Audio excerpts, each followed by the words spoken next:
And interesting, actually, in all that hot weather, you might have wanted to get out of the car, maybe out of the train, that sort of thing. And that's been driving, amongst other things, the use of electric scooters, increasingly popular now in many European cities and, of course, in the United States. They're available for hire in more than 100 cities around the world. But after the recent deaths of riders in London and Paris, how safe are they? Tom Edwards has been investigating. Rush hour in Islington and a handful of e-scooter riders are getting stopped by police. Here they're getting a warning, but officers have given out fines. For riders like David Carboni, who bought his electric scooter last week, it's frustrating.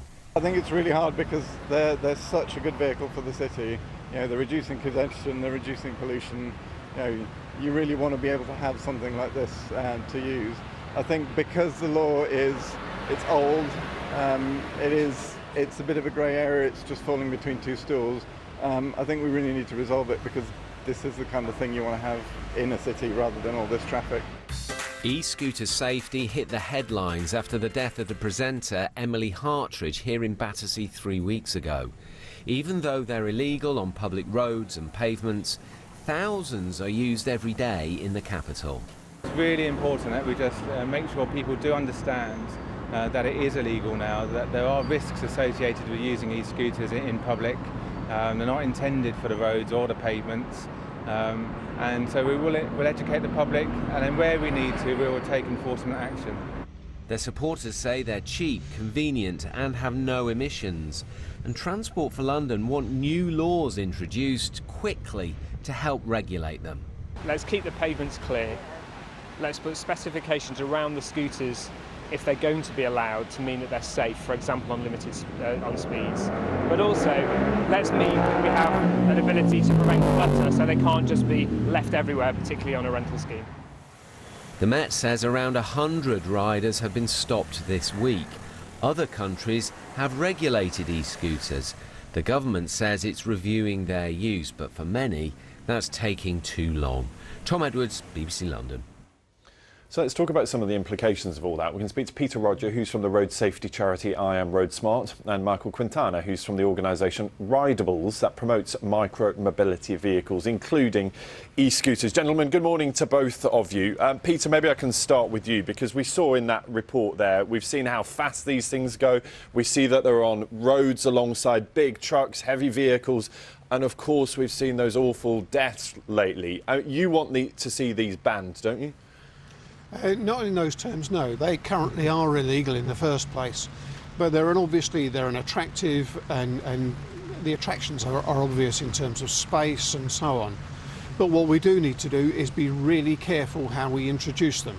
At the moment, if you were to put them in amongst the traffic, drivers don't want the additional hazard of these small, very fast, relatively difficult to see items moving around in the traffic. Cyclists don't want them in the cycle lanes, and pedestrians don't want them on the pavement. So we need to find a way of integrating them into our systems carefully and safely, rather than just letting loose and taking whatever the consequence may be. Michael Quintana, I mean, the case laid out there from Peter about, yes, they need separate space, they need a separate lane perhaps. The reality is that's not going to happen, is it? How do you make these things safe on the roads? They're already pretty much inherently safe. The protocols and policies we put in place are related to the devices themselves. And with the current electric scooters that you typically see, I think it's the Xiaomi M365, these guys are able to occupy the bicycle lanes the same manner as a bicycle. They are able to go similar average speeds as a bicycle, typically even slower than your more professional riders that you might see riding on their daily commute. So they're really, yes, we'd all love separate lanes. That would be ideal, but in a lot of forward-thinking countries, they've actually created lanes that are multi-use lanes. So it's one giant lane that is accommodating electric ridables and your cyclists and other vehicles of that nature. So we're all ready to share the same lanes as it is right now. Yeah, I mean, we're looking at these pictures of these scooters being used, and as you said, very popular in many European cities. But the fact is, people are having to break the law in the UK to use them because they can't go on the pavement, they can't go on the road, and it's that doubt and it's that sort of worry that means that people are using them unsafely, isn't it? Well, the reason people are unsafe is usually because of their behaviour. you are extremely vulnerable, as a cyclist is, or a motorcyclist, on a device of this general nature, because you've got no protection around you. And you're physically small, so difficult to see. So you have that set of issues which we need to overcome in order to make it safe, not only for the users of them, but for the other people around them. But I don't think that's accurate in a lot of ways, because we're, funny enough, as an electric scooter or other electric rideables, there are lights already on the back of them, almost by standard. So if you compare that to your average cyclist who might have a light, electric scooters and rideables, whenever you brake on an electric rideable, the light flashes red. There's an indicator light on the front as well.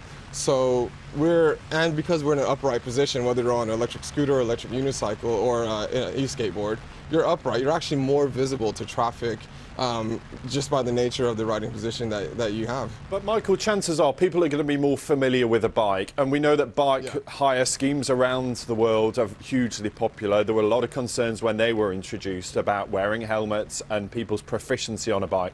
But the chances are people will have been on a bike before in their life. They probably haven't been on an electric scooter, and that's the issue, isn't it? Well, yes and no. I mean, a lot of people, I've cycled, I've also ridden a regular push scooter. The convenience of these objects or these devices is that you can fold them up, you take it with you. So you go inside the shop or cafe or work, charge it there, whether it's electric or even a push scooter, it's there in your office where you need it. If you're on a bike, which is fantastic and healthy as well, I want to promote that. We do recognize that. You're also subject to leaving that outside. The rates of theft are, as everyone knows, is huge. But really what we want to say is with electric rideables, there's the innovation, the new industry sector that's waiting to open up. There's a company called Evolve Skateboards in Australia. Mm-hmm. They've blown up. They've been legalized over there, and it's a huge economy that is booming over there. And we'd like to bring that, with all the austerity and all the difficulties here. Yeah. Peter, briefly for us, I just wonder, what you want to see change now to make this safer. Is it just about a change in the law about where you can ride these? We need to be quite careful about how we do it. We need to work out where the safe place for them to be ridden is, and we need to work out what other constraints that it would be sensible to apply. In simplistic terms, Michael's been talking about having a light on the back. Do we need a light on the front? There are a series of things that we need to sit down, work out carefully before we just pull the plug and say, right, the law's now changed. It's not something to do literally overnight. It needs a bit of thought, a bit of care. Peter, it's good to talk to you. Peter Rodger there from I Am Road Smart and Michael Quintana at Rideables. We're grateful for you braving the weather as well there in central London. It's not scooter weather by any stretch, is it? Thanks very much. Good to see you. Thank you. Cheers.